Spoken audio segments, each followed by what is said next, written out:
یہ بات ہے سال 2003 کی، جب دبئی کے شیخ نے سمندر میں سب سے بڑے پروجیکٹ دیواڑ کی کنسٹرکشن سٹارٹ کی۔ سمندر میں 300 آئیلینڈز پر مشتمل یہ لگژری پروجیکٹ ارتھ شیپ کی طرح دکھنے میں بنایا جا رہا تھا، جس میں لگژری ولاز، ہوٹلز اور بیچ ریزورٹس کے ساتھ ساتھ وہ سب کچھ بنایا جا رہا تھا جس کی کنسٹرکشن پر اربوں ڈالرز پانی کی طرح بہنے والے تھے، کیونکہ اسے اتنا خوبصورت اور یونیک بنایا جا رہا تھا کہ جب اس کی ایڈورٹائزمنٹ کی گئی تو اسے لینڈ آف پیراڈائز یعنی جنت کی زمین ہونے کا ٹائٹل دیا گیا۔ لیکن یہ پروجیکٹ آج سے قریب 12 سال پہلے کمپلیٹ ہو جانے کے باوجود بھی اس کے وہ لگژری ولاز، ہوٹلز اور بیچ ریزورٹس کے آئی لینڈز آج ویران کیوں پڑے ہوئے ہیں؟ دنیا کی مہنگی ترین سیلیبریٹیز سے انویسٹمنٹ کروانے اور اربوں ڈالرز خرچ کرنے کے باوجود بھی دبئی کے شیخ کا یہ خواب ادھورا کیوں رہ گیا؟ یہاں آخر کون سی ایسی غلطی ہوئی جو اربوں ڈالرز کے ضیاع کا باعث بنی؟ یہ سب آپ کو آج کی مسنگ فیکٹس کی اس ویڈیو میں بتایا جائے گا۔ ناظرین، یہ بات تو ہم سبھی جانتے ہیں کہ دبئی کے رولر شیخ محمد بن راشد المکتوم نے دبئی کے اندر وہ کارنامے کر کے دکھائے جن کی مثال پوری دنیا میں ڈھونڈنے پر بھی نہیں ملتی۔ آج سے قریب 30 سال پہلے دبئی میں صرف ایک ہی اونچی عمارت ہوا کرتی تھی جس کو آج دبئی ورلڈ ٹریڈ سینٹر کے نام سے جانا جاتا ہے، لیکن اس کے بعد دبئی میں ایک کے بعد ایک ایسی کنسٹرکشن کی گئیں جنہوں نے نہ صرف دبئی کی قسمت بدلی بلکہ جو شہر ایل پر 100% ڈیپینڈنٹ تھا وہ آج صرف 3% ہی ایل پر ڈیپینڈنٹ رہ چکا ہے، اور شیخ کا خواب بھی کچھ ایسا ہی تھا۔ دنیا میں سب سے پہلے بنائی جانے والی اونچی عمارت برج خلیفہ سے لے کر دنیا کی ہائیسٹ ہائٹ پر موجود 7 اسٹار ہوٹل یعنی برج العرب تک دبئی کا کونا کونا ورلڈ کلاس لگژری فیسلٹیز سے بھرا ہوا ہے۔ اس لیے جب دبئی کے پاس مزید میگا پروجیکٹ اسٹارٹ کرنے کے لیے خالی جگہ موجود نہیں تھی تو شیخ نے سمندر کا رخ کیا۔ یہ بات اس سال 2001 کی، جب دبئی پہلے ہی برج العرب بنا کر ویسٹرن ٹورزم کو اپنی جانب اٹریکٹ کرنے میں کامیاب ہو چکا تھا۔ اسی وجہ سے دبئی کے بیچز کافی زیادہ فیمس ہوتے جا رہے تھے، اور بات یہاں تک پہنچ گئی تھی کہ اب دبئی کے پاس پبلک بیچز کے لیے خالی جگہ ہی موجود نہیں تھی۔ دبئی کی کوسٹ لائن جو کہ 78 کلومیٹر تھی، اب اسے بڑھانے کا وقت آ گیا تھا۔ اسٹارٹنگ میں پلان یہ تھا کہ دبئی کے سمندر میں 3 آرٹیفیشل آئی لینڈز بنائے جائیں گے جن کی شکل اسپیس سے پام ٹری کی طرح دکھائی دے گی۔ یہ 3 آئی لینڈ پام جمیرہ، پام جبل علی اور پام ڈیرہ تھے۔ سال 2001 میں سب سے پہلے پام جمیرہ پر کام اسٹارٹ کروا دیا گیا تھا کیونکہ یہ اسٹرکچر بھی سب سے چھوٹا تھا اور تجربہ بھی ہونا ابھی باقی تھا۔ پام جمیرہ کی وجہ سے دبئی کی کوسٹ لائن 56 کلومیٹر یعنی 80% تک بڑھنے جا رہی تھی۔ کوسٹ لائن کے انکریز ہونے کا آئیڈیا یہ شیخ کو اتنا بھایا کہ پام جمیرہ کی کنسٹرکشن کے ساتھ ساتھ پام جبل علی اور پام ڈیرہ پر بھی کام اسٹارٹ کروا دیا۔ یعنی اب شیخ نے پیسوں کی فکر چھوڑ دی تھی اور اب کچھ مزید نیا کرنے کا من بھی کر رہا تھا، اس لیے ایک اور پروجیکٹ کو اسٹارٹ کرنے کا پلان کیا گیا جسے دیواڑ کا نام دیا گیا، جس میں کل 300 چھوٹے آئی لینڈز بننے والے تھے۔ دیواڑ کا ڈیزائن ارتھ میپ کی طرح رکھا گیا تھا جس میں الگ الگ کنٹریز کے ٹورسٹ کے لیے الگ الگ آئی لینڈز بننے والے تھے۔ سال 2003 میں دیواڑ کی کنسٹرکشن کا کام اسٹارٹ کر دیا گیا جو کہ دبئی کے ساحل سے 350 کلومیٹرز کی دوری پر سمندر کی خطرناک لہروں کے بیچوں بیچ بنایا جا رہا تھا۔ یہ دیواڑ آئی لینڈ اصل میں دنیا کی فیمس سیلیبریٹیز کے لیے ایک پلے گراؤنڈ کا رول ادا کرنے والا تھا۔ انٹرنیشنل ایکٹرز، رائل کلاس اور بزنس ٹائکونز نے خوب جم کر اس پروجیکٹ میں حصہ لیا۔ کچھ نے اپنے پرسنل یوز کے لیے جہاں آئی لینڈز خریدے اور کچھ نے صرف ایڈورٹائزمنٹ کے لیے ہی اس میں اپنا پارٹ پلے کیا، اور حیرت انگیز طور پر یہاں پر چھوٹے سے چھوٹا آئی لینڈ 15 ملین ڈالرز یعنی 112 کروڑ روپے اور بڑے سے بڑا آئی لینڈ 50 ملین ڈالرز یعنی 375 کروڑ روپے میں سیل کیا گیا۔ دبئی کو پاسٹ پروجیکٹ کی طرح دیواڑ پروجیکٹ میں بھی کامیابی ملی، اور آپ کو جان کر حیرانگی ہوگی کہ دیواڑ کی کنسٹرکشن کمپلیٹ ہونے سے پہلے ہی یہاں کے 60% آئی لینڈ سیل آؤٹ ہو چکے تھے۔ لیکن اب سوال یہ ہے کہ سمندر کے اندر ریت سے بنے ہوئے آئی لینڈز کی اتنی زیادہ قیمت کیوں رکھی گئی تھی؟ پہلی بات تو یہ ہے کہ اتنے بڑے سمندر کے بیچوں بیچ ایک چھوٹے سے چھوٹا آئی لینڈ بنانا کافی مشکل ہوتا ہے، اور خاص طور پر جب اس سے ریت سے بنایا جا رہا ہو، کیونکہ صرف ایک آئی لینڈ کو بنانے میں اتنی زیادہ ریت استعمال ہوئی تھی کہ اس سے ابوظہبی کا کرکٹ اسٹیڈیم باٹم سے لے کر ٹاپ تک بھرا جا سکتا ہے۔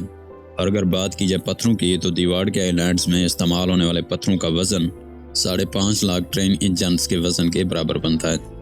9 کلومیٹر لمبا، 6 کلومیٹر چوڑا یہ پروجیکٹ دبئی کو مکمل کرنے میں 14 بلین ڈالرز خرچ کرنا پڑے۔ یہ رقم اتنی زیادہ تھی کہ اس سے دبئی کے 9 برج خلیفہ جیسی بلڈنگز بنائی جا سکتی تھی، لیکن جگہ خالی نہ ہونے کی وجہ سے شیخ نے سمندر کو اپنا ذریعہ معاش بنایا اور یہی وجہ تھی کہ اسے لینڈ آف پیراڈائز کا لقب بھی ملا تھا۔ تو پھر ایسا کیا ہوا کہ اتنا زیادہ تام جام کرنے کے باوجود بھی یہ آئی لینڈ آج بالکل ویران پڑے ہیں؟ سب سے پہلا ریزن دیواڑ کا ڈیزائن تھا۔ شروع میں یہ ڈیسائیڈ تو کر دیا گیا تھا کہ اس پروجیکٹ کا ڈیزائن ارتھ کے میپ جیسا ہوگا، مگر کنسٹرکشن کے کمپلیٹ ہونے کے بعد یہ پتہ چلا کہ اس کا ڈیزائن ارتھ کے میپ سے میچ نہیں کرتا، جس سے انویسٹرز کو کافی زیادہ ڈس اپوائنٹمنٹ ہوئی۔ لیکن صرف ڈیزائن کا تبدیل ہونا ہی دیواڑ کی ناکامی کا ریزن نہیں تھا۔ سال 2008 میں دیواڑ کی لانچ رکھی گئی تھی، جس میں پورے شہر کو فائر ورک سے چمکا دیا گیا تھا، لیکن جتنا زیادہ پیسہ اس لانچ ایونٹ میں بہایا گیا وہ سارا کا سارا بے مقصد ثابت ہوا، کیونکہ یہی وہ وقت تھا جب پوری دنیا کو گلوبل فائنینشیل کرائسس نے گھیرا ہوا تھا۔ یہ بات تو ہم سبھی جان چکے ہیں کہ دیواڑ کے 60% آئی لینڈ فائنینشیل کرائسس سے پہلے ہی سیل آؤٹ ہو چکے تھے، اور اسی فائنینشیل کرائسس کی وجہ سے نہ صرف وارڈ آئی لینڈ بلکہ دبئی کی پوری پراپرٹیز کے ریٹس زمین پر آ گرے تھے۔ فائنینشیل کرائسس کی وجہ سے جن ایلائٹس نے یہاں آئی لینڈ خریدے تھے انہوں نے بھی یہاں کنسٹرکشن کا کام نہیں کروایا۔ وقت گزرتا گیا اور دیکھتے ہی دیکھتے خالی پڑے آئی لینڈز ایروجن کی وجہ سے سمندر میں آہستہ آہستہ ڈوبتے جا رہے تھے۔ یہ خبر جہاں اپنے طور پر کافی زیادہ خطرناک تھی، وہیں میڈیا نے بھی لوگوں کا اس پروجیکٹ پر ٹرسٹ مزید کم کر دیا تھا۔ اس کا نتیجہ یہ ہوا کہ فائنینشیل کرائسس کے بعد دبئی کے باقی ایریاز میں تو بزنس واپس لوٹ آیا، مگر دیواڑ کے آئی لینڈز میں ایروجن کی وجہ سے کسی نے بھی اس میں اپنی قسمت نہیں آزمائی۔ انجینئرز اور ریسرچ ٹیم نے جب ایروجن کو انویسٹیگیٹ کیا تو ایک ایسا مسئلہ آ کھڑا ہوا جس نے اس پروجیکٹ کے فیلئر کے چانسز 100% کر دیے تھے۔ پام جمیرہ، پام جبل علی اور پام ڈیرہ کے ساتھ ساتھ دیواڑ کی کنسٹرکشن میں استعمال ہونے والی ریت پرشین گلف کے سمندر سے ہی ڈرائجر کے ذریعے نکال کر آئی لینڈ سائٹ پر ڈمپ کی جاتی تھی۔ اس مقصد کے لیے جن شیلو واٹرز میں سے ریت نکالی گئی تھی وہاں پانی کا دباؤ کافی زیادہ بڑھ گیا، اس لیے سمندر کی ویوز ایب نارمل بیہیو کرنے لگی۔ انہی ویوز کی وجہ سے نہ صرف آرٹیفیشل آئی لینڈز بلکہ پورے دبئی کی کوسٹ لائن میں ایروجن دیکھنے کو ملی۔ آئیے یہ بات مزید باریکی سے سمجھنے کی کوشش کرتے ہیں۔ ناظرین، یہ سیٹلائٹ فوٹیج 2002 کی ہے جب صرف پام جمیرہ بنایا گیا تھا۔ اس وقت دبئی کی کوسٹ لائن آلموسٹ سٹریٹ تھی، اور یہ سیٹلائٹ فوٹیج 2008 کی ہے جب باقی تمام آئی لینڈز بھی بن چکے تھے۔ اس میں کلیئرلی یہ دیکھا جا سکتا ہے کہ دبئی کی کوسٹ لائن جگہ جگہ سے ایروٹ ہوتی جا رہی ہے، اور اس کو روکنے کے لیے کئی جگہوں پر آرٹیفیشل والز بھی کھڑی کی گئی ہیں۔ آرٹیفیشل آئی لینڈز بنانے، دبئی کی کوسٹ لائن کو دگنا کرنے اور نیچر سے ٹکر لینے کا عمل اب دبئی پر الٹا وار کرنے کے لیے تلا ہوا ہے۔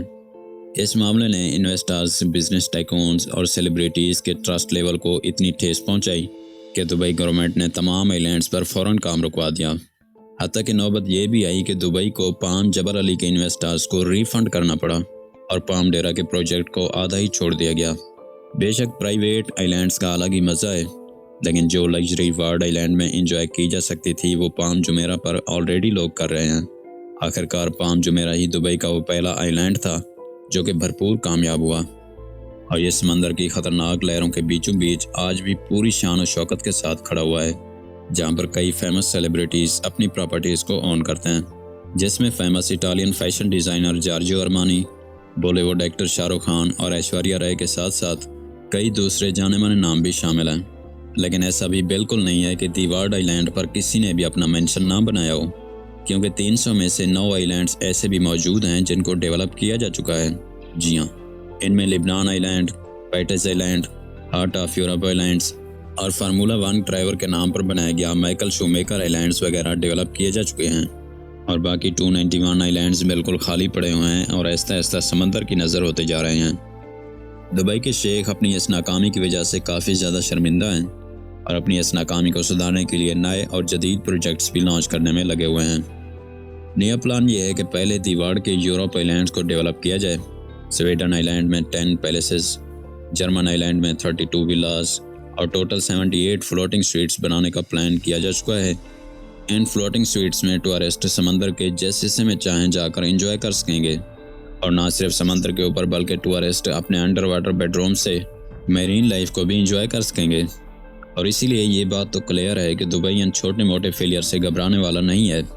اس کی موجودہ مثال Jumeirah bay islands, museum of the future, Burj Khalifa اور برج العرب کے ساتھ ساتھ دبئی ایکسپو 2020 کی رنگینیوں میں دیکھی جا سکتی ہے۔